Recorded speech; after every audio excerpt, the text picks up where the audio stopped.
one. Hello, everyone. Welcome back to East Coast Hans. I am MK. And I'm Sam.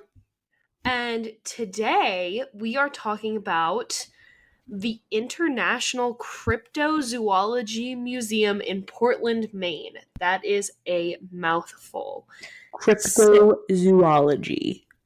It was Sam, it was a lot to type out too. Every time I typed I out, know. it took me like 5 minutes. I abbreviated it to ICM in my notes. Sam, what is your favorite cryptid? Oh, that's such a good question. I would say is my favorite cryptids are mermaids probably. Okay, Um, good one. Good one. well, honestly, maybe would you consider fairies cryptids? Yeah, probably. Okay, then that's what I would say because I feel like you and I growing up loved fairies and we believed in them until True. probably age 16. Maybe what's yours? Um, I just because I feel like I have such a personal connection to him, I have to go with the Jersey I was Devil hoping you would say that. and bring up what we did this past weekend. So, I recently moved to New Jersey, and as Woo-hoo! you know, Mary Kate is a native New Jerseyan. So I had a housewarming party, and we went to an escape room, and it was called the cabin of the Jersey Devil, and we had to escape. We were in Lee's cabin, and we had to figure out how to assemble this like statue of the Jersey Devil, and of course there were all these different like uh, puzzles and riddles and everything, and we escaped with I think like 27 minutes to spare. We absolutely cooked on this escape room. We got our names on the leaderboard. We did. I got the absolute crap scared out of me because there was one point where you have to look through a window, and I knew that there was a jump scare coming, but it got me so good. I almost fell backwards. It was It was very genuinely, and then your scream like scared everyone else. So it was, I know. I do a really loud scream when I get like jump scared. well, to be fair, that was, I mean, it was like a baby hanging from a rope, and that was Yeah, terrifying. Spoiler it was alert. really scary. So I think that anyone would scream. But we Thank you. I were appreciate told that we were like one of the fastest groups. I mean, I don't know if he was just like trying to make us feel good, but he was saying the guy running the escape room was like, "Oh, this is one of the fastest groups I've seen." So now we have to go back because we want to do the Davy Jones locker escape room, which apparently has like a 20. What was it? A 20%? It was a 10% escape room if you do it on like hard mode, which is I think you only have like 3 hints or something. Yeah, 3 clues. Yeah, Yeah. and that's it. So we're gonna do that one and see if we can get out. Even though only 10% of people allegedly get out, so that should be I think we fun. can do it. But yeah, I kind of really honestly, this weekend was like a little precursor, a little appetizer for this week's episode. totally. So, would you like to give us some background on how cryptozoology came to be? Yes, I would like to because I mean I've heard the word cryptozoology, honestly, probably from you, but otherwise, I don't really. I mean, I knew it was like the study of cryptids, but let's get into the specifics. So, cryptozoology is the study of animals that are rumored to exist but have not been recognized by mainstream science. So, it's sort of like a mixture of zoology, which is, of course, the study of animals, and folklore. It Love it. encompasses creatures like Bigfoot, the Loch Ness Monster, Mothman, the Chupacabra, all of these animals that have like kind of like a cult following. They're local legends, but no one has definitive proof of them. So in 1995, a man named Bernard Heuvelmans, I mean, he's French though, so I don't know if it's like Heuvelman. I don't know. Um, but Bernard was a Belgian French scientist and explorer, and he's the one that coined the term cryptozoology.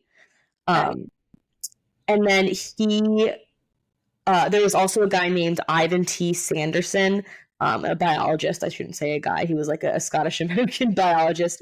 And he lived in the 40s. And he and Bernard are considered to be the founding figures of cryptozoology. Um, Both of them argued that cryptozoology should be undertaken seriously with a scientific approach, but that people should also keep an open-minded interdisciplinary approach when it came to cryptozoology, because you don't want to go into it saying like Bigfoot is definitely real, like it has to be big, like, and then like ignore like the actual scientific evidence. On the other hand, you don't want to go and say like Bigfoot is definitely not real, like, and like try to explain everything away. So they're just saying like, listen, if you're studying this, keep an open mind, and like look at the like use science to try to prove things that you think are real. A questioning mindset, if you will.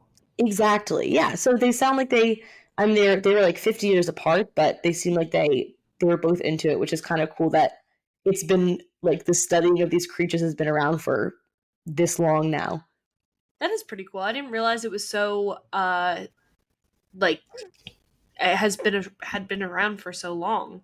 But yeah, it's weird. The term itself wasn't here until the 90s, but I guess people have been studying cryptozoology, if not officially, then just like in their free time, um, Yeah. for a long I mean, time.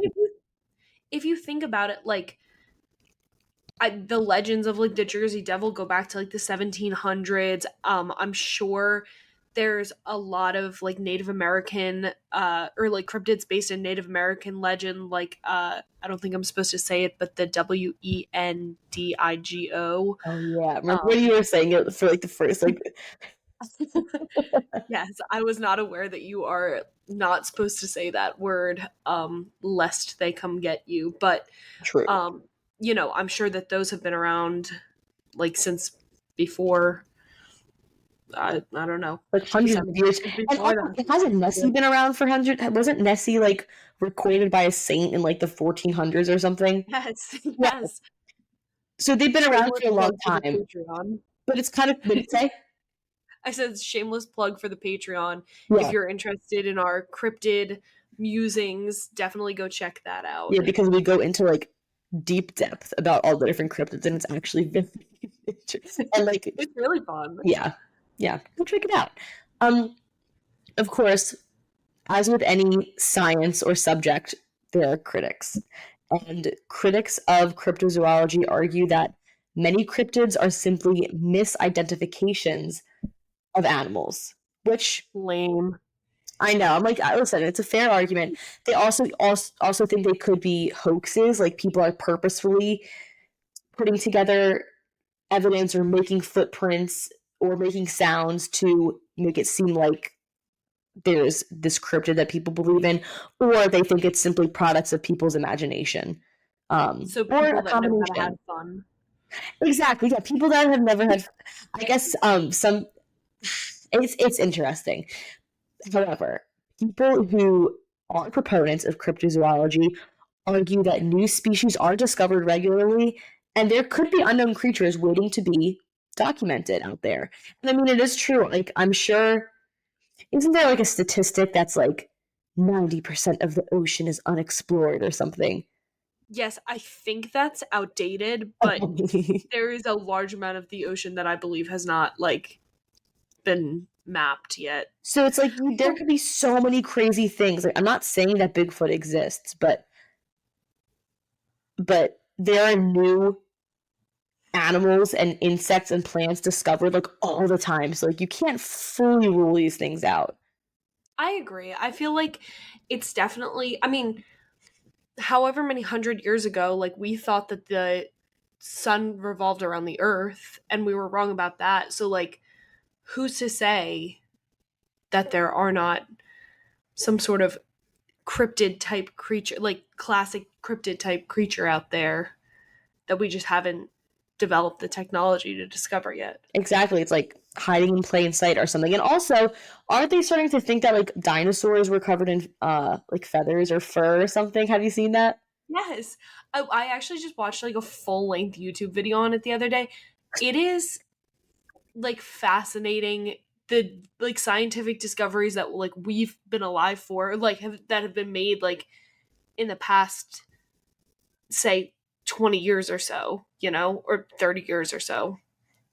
Yeah, and it makes you wonder, like, in the next 20 years, especially with like AI, not to get like all boring, but like with AI and like technology, like, what the other things we're going to discover are within the next 30 years. Also, one final quick fun fact that has nothing to do with cryptids, but do you know that George Washington didn't know that dinosaurs existed? Like he was like he died before dinosaurs were found. So like he just never knew about that huge part of the Earth's That is history. so like that's so crazy. Is that I don't weird? Dinosaurs fascinate me. And this kind of still ties in with the Cryptid Museum. I'm gonna relate it back in a few Good. minutes, but um like the YouTube video that I was watching is it's such a good point.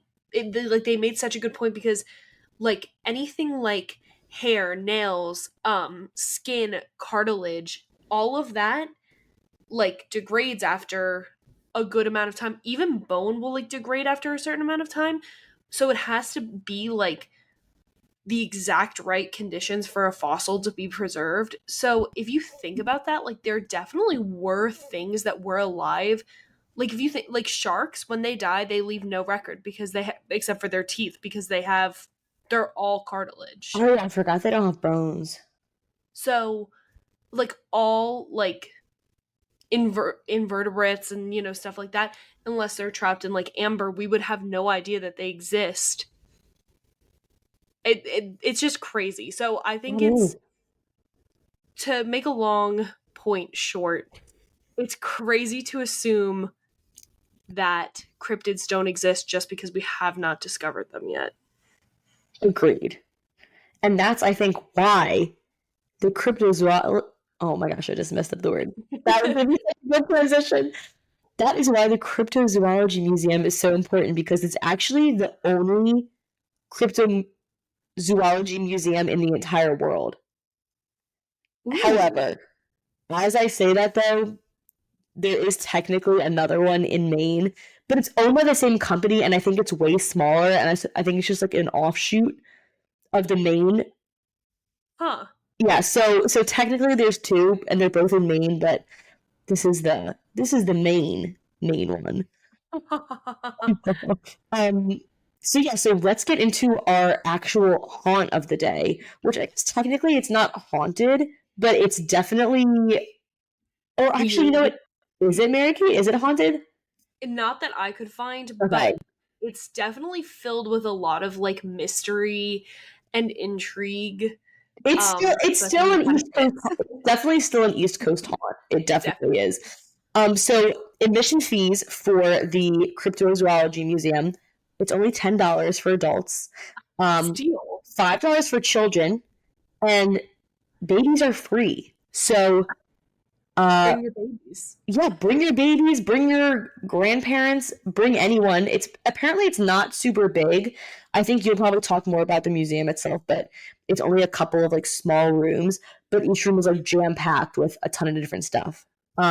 But before we get into that, I'll just give the quick spiel. The museum was founded in 2003.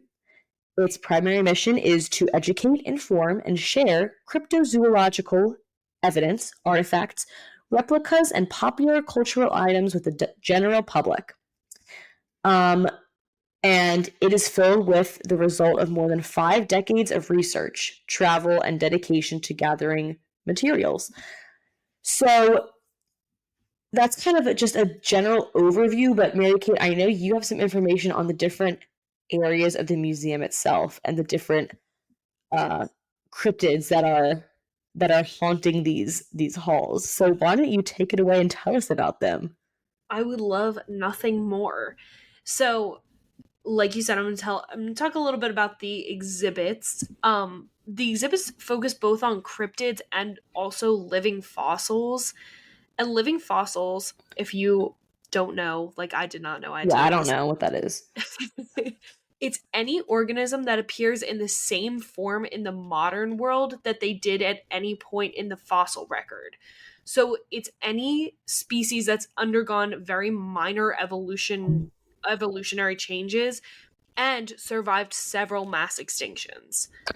So Like crocodiles? Question mark. exactly, yes. So I have a list of them here That was very good. Very Thank you. good. Thank you.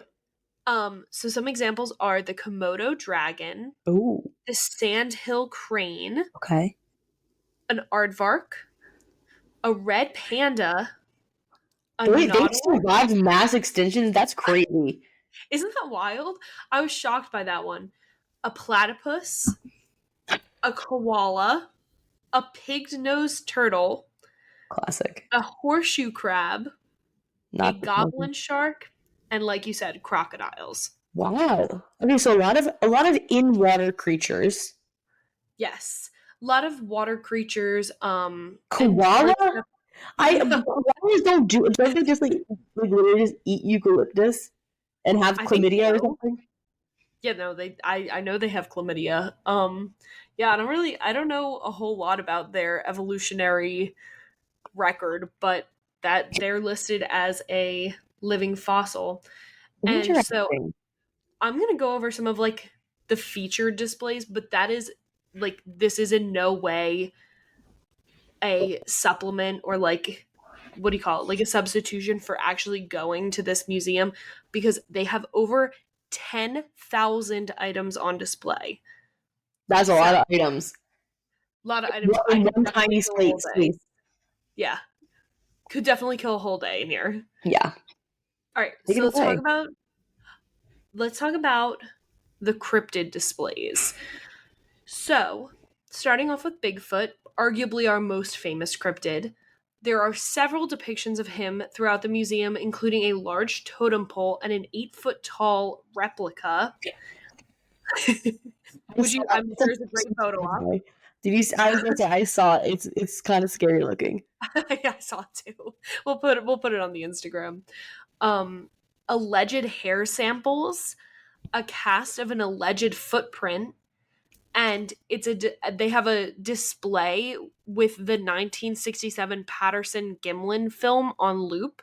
So if you don't know what that is, it's the like classic like footage, quote unquote, of Bigfoot where he's like walking through the forest and like swinging in his arms. Do you know what I'm talking about? I know exactly what you're talking Okay. about. I mean, when you first said the phrase, I was like, "What?" But I know What is exactly. that? Yeah. I had to look it up because I thought it was a movie, and then that popped up, and I was like, It's, "Oh, it was just like it's like a GIF, I guess. I guess they're just like playing it over. yeah, exactly." It's like I think it's like a few seconds long. Um, at least the most famous part is. Then moving on to Bigfoot's cousin, the Yeti. They have hair. Are This you is actually crazy. wait, since we're cousins, are you the Yeti or the Bigfoot? Loki, I think I'm Bigfoot. I think you're the Yeti. So funny. Oh, Let us know well, what you think. I didn't really realize that Yeti was a cryptid, but I guess it makes sense because like he is basically Bigfoot, but just cold. Yeah, I think Bigfoot is like uniquely American Okay. and Yeti is like found in like the Okay. the Himalayan mountains. Okay. So this is kind of crazy. They have a lot on the Yeti. They have hair samples, fecal matter brought back from the Snowman expedition of 1959. And this fecal matter has been featured on 3 different television series in search of Monster Quest and Mysteries at the Museum. They also have a letter from Jimmy Stewart. Do you know who Jimmy Stewart is? I definitely know the name.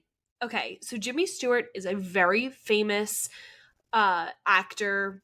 I would give you a time frame, but I don't want to be wrong. But he was in like a bunch of Alfred Hitchcock movies. Oh. He was in Rear Window. He was in It's a Wonderful Life. Oh. He's like the Yeah. guy that talks like this, like you know. Yeah. Yes, exactly. And they have a letter from him because he has some involvement with the Yeti. Okay, weird, weird connection. Okay, so there was an explorer, a cryptozoologist named Tom Slick, who co-led the Snowman expedition that they have the fecal matter from, and he was injured while he was searching for the Yeti or the abominable snowman, depending on what source you read, while in Nepal.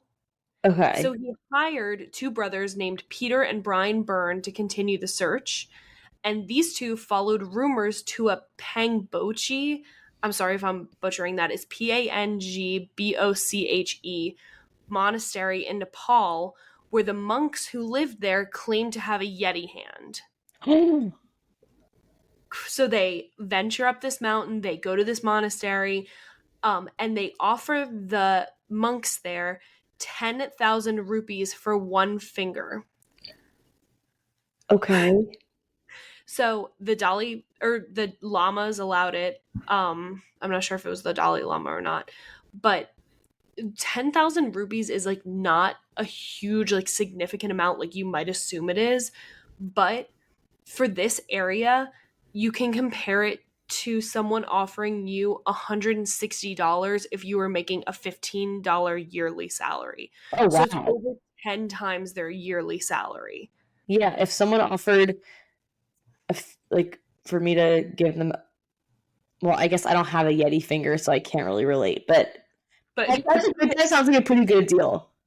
they have a full Yeti hand and they were offering them 10 times their yearly salary for just one finger. Although aren't monks So supposed to be like not of worldly possessions? So what do they need the money for? Just kidding. Maybe you they could went to do argue, what renovate do the they need church. the monk hand for? Or the monk hand, the Yeti hand. What do they even need their hands for? Who knows? No, that is true. What do they need? That why would they need the Yeti hand? That's true. In addition to this Yeti hand, they also supposedly had a Yeti scalp, but Ooh. neither of the Byrne brothers saw it. So did they exchange and get the finger? Yes, the llamas allowed them to take the finger, and one of the Byrne brothers, I wasn't able to find definitively who it was, smuggled the finger into India and met up with Jimmy Stewart, who then smuggled the finger into the UK by hiding it in his wife, Gloria Stewart's underwear in her suitcase. Oh my god. They were able to get it through customs because at the time, the customs officials were not allowed to examine women's lingerie cases because it was improper. So you could get anything you wanted through customs if you put it in your underwear. That's like actually terrifying how easy it was to Isn't that get funny things though? through back then. So I mean, it's not surprising. If this is the 50s, I'm like, yeah, that checks out. Kind of, But, yeah. so do we have is the Yeti finger still around? Yes. So we ran an analysis on, I say we as if I was part of this. They ran an analysis on the Yeti finger and they have conclusive evidence that at least most of the bones are human, but some are inconclusive, so they might not be human. What? That's so weird. Wait. Isn't that strange? Most of the bones in the finger? Are human, Okay. but How some many of them bones are are in your inconclusive. finger? One, two. I wish we had my little sister here. She's a nurse. You I gotta think get her three. on here. Yeti I don't finger. know. Oh my god, That's so funny. don't I'm ask looking me at anatomy pictures. questions. I will really put you on the spot there. So also, Wait, I'm going to say quickly from the Daily Mail. This article says the Yeti, a severed finger from Nepal, and movie star James Stewart. crazy, a crazy connection, but kind of fun, right? I was like, I Yeah. have to put that in the episode. Um, they have also, this name might sound familiar, something from P.T. Barnum's original circus. Oh wow! What? They have, it's funny that you mentioned this earlier, they have something called a Fiji mermaid. Wait, have you been to the? Have you seen the Fiji mermaid in Fenwick? Seashell City. Yeah, in Seashell City. Yes. Oh wait, okay. So just for context, there's like a beach, uh, like a beach gift shop, but above it is like a little museum of shipwreck items, and there's like a Fiji mermaid there. Uh, So this is P.T. Barnum's Fiji okay. mermaid. This is Because like Fiji mermaids, huh? and this is like the famous one. Yes. It's not like it's one of many that he used, and like his like first original one, I think the whereabouts are currently unknown. Okay. But if you have ever seen The Greatest Showman, you know that he kind of started off as like a little bit of a con man, and he used to like before he moved to the circus, he used to promote like these hoaxes instead of like live acts. So in the 1840s, he had this like traveling show of, or I don't know if it was traveling, sorry, this show of hoaxes, and this was one of them. This mermaid was exhibited in New York, Boston, and London, so it's an international Fiji mermaid. It is the upper body of a young monkey sewn to a fish's lower half. And it's like so clearly that's what it is. If that is what mermaids look like, I'm okay if they are not real. Yeah, It really is very scary. this is terrifying. I hate this. And it just makes me sad because I know that they had to kill like the young monkey I to know. make this stupid mermaid. This one in particular, this is a little bit morbid, but it's an orangutan and a salmon sewn Ew. together. Ew. That's so But bad. the appearance of this Fiji mermaid in P.T. Barnum's hoax show began like quote unquote mermaid fever in popular culture, and that's why you have them on your like second grade notebooks and That's glitter so, pens. wow. It's all because of me. And so it's cool the original one is at the Cryptozoology Museum. Yeah, it's pretty. I mean, it's one of the original ones. Okay. It's pretty cool that this was the one that like P.T. Barnum used. Pretty neat. You're very cool. I'm looking at pictures and it's like literally terrifying, but very cool. And then other cryptids that are featured in the museum, obviously my main man, the Jersey Devil. Of course. He is featured. If you want a full backstory, go check out our second episode ever. We went pretty in depth Yeah, we did. with the history on that one. The Dover Demon, and that's a cryptid which sightings were reported in Dover, Massachusetts in 1977, so fairly recent. It was described as an alien-like thing with very long fingers and glowing eyes, and people thought it was either a foal, like a baby horse, Okay. to which I say, what? Yeah. Or a snowy owl, which I think makes more sense. This is crazy. Look at it. It looks like an alien. Yeah, it's very freaky looking, but they have like what do you call it? Like propaganda from and like newspaper clippings from like when it was first spotted, quote unquote. They also have like exhibits featuring the thylacine, which is an extinct animal with a fox-like face. It was called the Tasmanian tiger or the Tasmanian wolf. So it was like a real thing that existed. I was gonna say, I think I've actually heard of that. Yes. They have a footprint cast and a life-size bronze replica. It was a carnivorous marsupial, which is kind of interesting because if you like think about it, marsupials are like kangaroos and koalas, opossums. So it's like so kind of not typically carnivores, but this one, yes. creepy. But it died out in New Guinea approximately 3,000 years ago. Oh, 3,000 years ago? Yeah. Oh, So, I thought it was around in the 1900s for some reason. Never mind. not quite. Oops.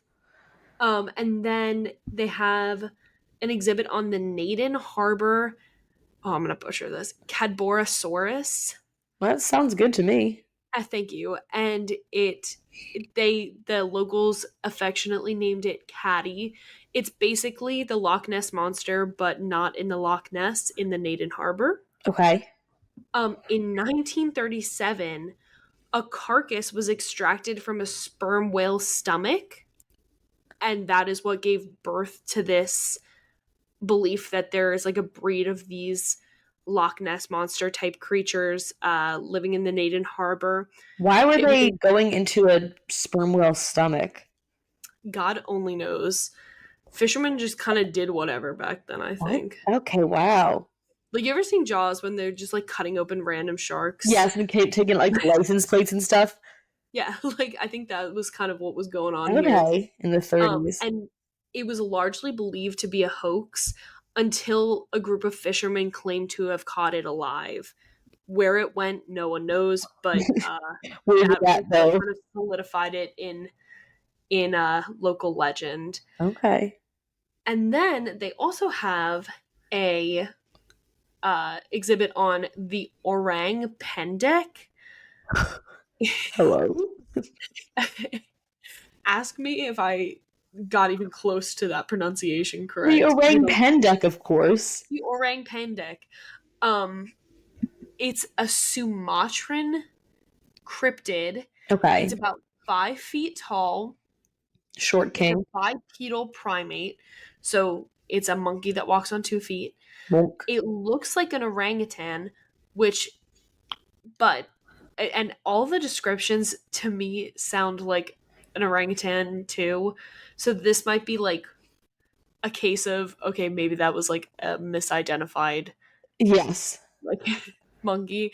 But there is a like not article, like a journal entry from Dutch colonists who encountered it in 1923, and they described it as not at all ape-like and not repulsive. Wait, Which not ape-like and not repulsive. Well, personally, I do find orang. First of all, I say orangutan. I know that's wrong. But I I I think it's kind of like that orangutan is like how most people say it though. orangutan. Well, I find orangutans really creepy looking, especially the men. Yeah. Um, Yeah, but I kind of like them. They're so cute. I think they're cute when they're babies. They kind of freak me out. The ones with like the giant flaps on their face. Yeah, I know I get what you're saying. Um, Like yeah. Yeah, I can see where they like get I'm looking creepy. at them right now and like they're kind of creepy AF. But anyway, so what? But this one is not entirely repulsive, which makes me wonder if it actually wasn't an orangutan, since I Who knows? We will never know. that's Actually, I can't say we will never know, but the orang pendek is remains a mystery. The orang museum pendek. also has a pterodactyl that was featured in the show Freaky Links, an exhibit on swamp Freaky Link, you creatures. say. So like creature from the Black Lagoon, so like stuff like that, fun stuff. Okay, wait. So, but Creature from the Black Lagoon, is that? Do people actually think that's real or no? Yeah, in the They Amazon do? rainforest. Yeah. Oh, I thought it was just a character. I mean, I kind of think that he was like the character was based off this swamp creature. Oh, okay. I see. I see. I see. And then they also have the elusive, the very rare fur-bearing trout, which Is this literally a furry fish? yes, That's hilarious. we'll put a picture on the Instagram. I was looking at it and I was like, this is the best exhibit that the museum has Wait, to this is so funny. offer. Wait, what the heck? It's like so clearly like a. I know. That one might be a hoax. We don't know. Yes, that is so funny. This is very rare. The elusive. Elusive. So anyway, to wrap things up, the International Cryptozoology Museum is owned and operated by Lauren Coleman. He has a 42-year career studying cryptids and has written 17 books. So he's kind of like the last authority on Yeah, everything he's cryptids. the final boss. The cryptid final boss. You beat Bigfoot, and then it's just Lauren at the final level. Anyway, go give Lauren a visit. This place looks really cool. I can say with absolute certainty that this is probably my number one spot that I want to visit, just because I know that all the cryptids that we'll encounter will be fun, and I will be able to see them, and they won't interact with me in a negative way. Yeah, So you get to see the proof without actually seeing the cryptids. And it has really great reviews. I was looking at the reviews the other day, and it looks like it's so fun. I know I Um, really want to go. and people were saying they're like it's this tiny space, but like I was there for 2 hours, so I'm like, it looks really fun. I just like based on the very few like exhibits that I was actually able to find, like I feel like I covered a decent amount of exhibits. There are 10,000 items on display. Like, So it's gonna take a while to get through. you got to go there to get the full experience. So anyway, visit the ICM, play Cryptids Island on Pop Tropica, or watch a walkthrough. Yeah, I was gonna say at this point it's like unfortunately defunct, but we can still go to the Cryptozoology Museum. Exactly, that's still up and running. All right, everyone, keep it spooky. We're two gals creeping it real. Bye. Bye.